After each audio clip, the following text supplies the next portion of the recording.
this is the setup. I got my Insta360 Go sitting backwards on the Mavic Mini, and it's set for a one push for 5 minutes. Never tried this. This should be fun. It's pretty windy, and I got it on payload mode. Certainly that camera doesn't weigh more than those cages they come with for the propellers. Well, it's flying. I'm gonna have to land it. Start the little FPV camera.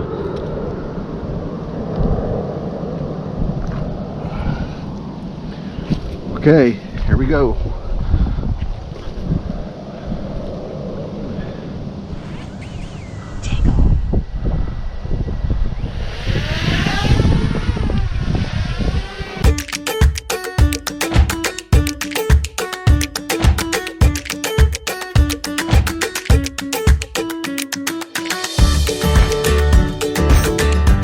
Stick around here till the end. I'm going to show you the full setup and explain a few other things.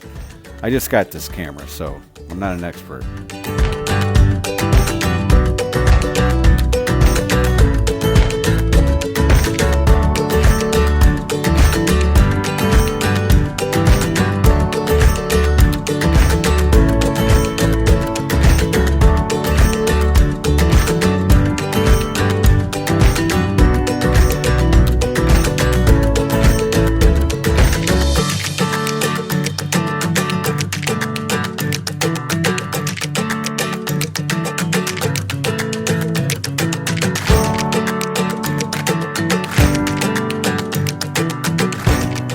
From what I understand, the Insta360 actually records in 2K, but it renders in 1080p, and it uses a lot of that resolution in the rendering process.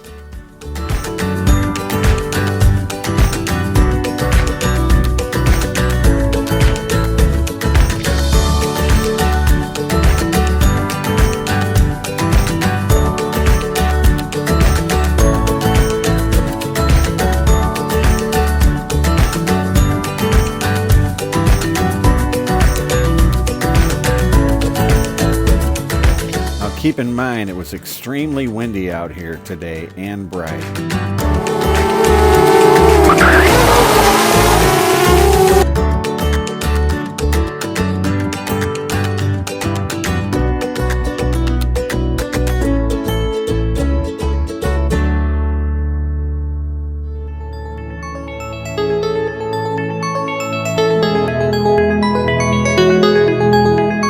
To be fair, I put both cameras in auto, and I edited all this in LumaFusion.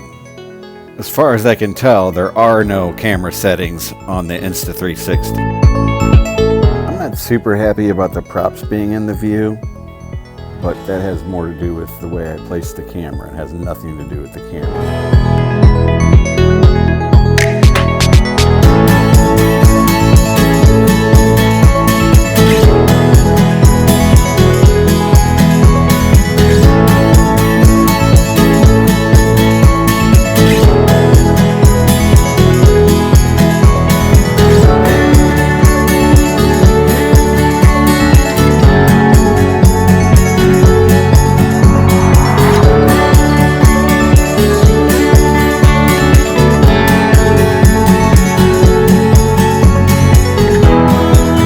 I tried to zoom the props out of the picture a little bit, but that just screwed up the video too much on the Insta360 1080 output.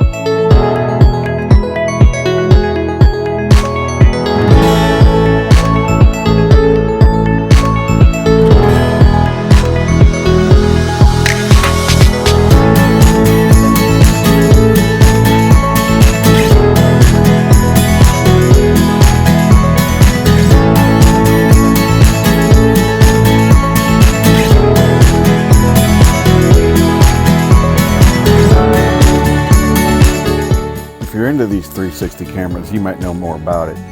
Maybe the Insta360 Go editor would do a better job at some of this. I do not know. On the 360 editor, there's a linear format, and that shrinks the video a little bit and helps, but I don't know much about that editor because I just got the camera this morning.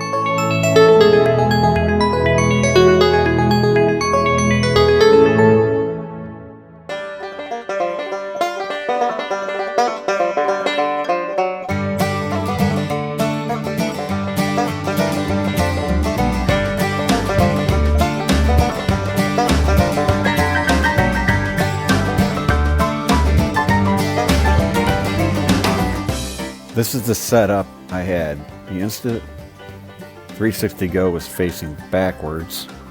I thought that'd be cool because I haven't really seen that. I put some masking tape down before I stuck it to the drone, and I also put a little tie wrap on there so that the angle wouldn't change too much on the camera. I heard that stuff was very sticky, so that's why I did the masking tape. I put the drone in the payload mode because I figured the camera couldn't be heavier than that cage you get for the props when you first buy the bundle. It was very windy, and I was afraid that the Mini wouldn't be able to handle the extra weight, but it did okay. I didn't really take it very far. I did get some GPS errors, which I've never had before, and I had 16 satellites. So I guess maybe that sitting on top of there, it puts out a Bluetooth signal, was interfering a little bit with the GPS, but I didn't lose the drone. I wasn't going very fast or anything. I was maybe at the most, maybe about 800 feet away. The return to home and all that worked just fine, so that wasn't a problem. I even had to reset it a few times because I was moving around.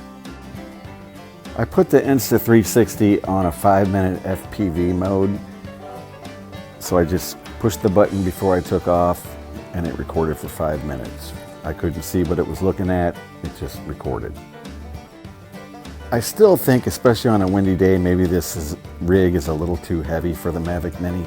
I'm going to try it on the Mavic Air 2, and I also have a Mavic Air, and that should be no problem at all. I actually bought this camera for a Tinyhawk 2, which is currently out of commission, so I just tried this. I just got the camera, so this is my first crack at it, and I'm pretty happy with the footage. It's a lot better than those budget drones I bought when I first got into this hobby. A lot better, and I'm going to try those too.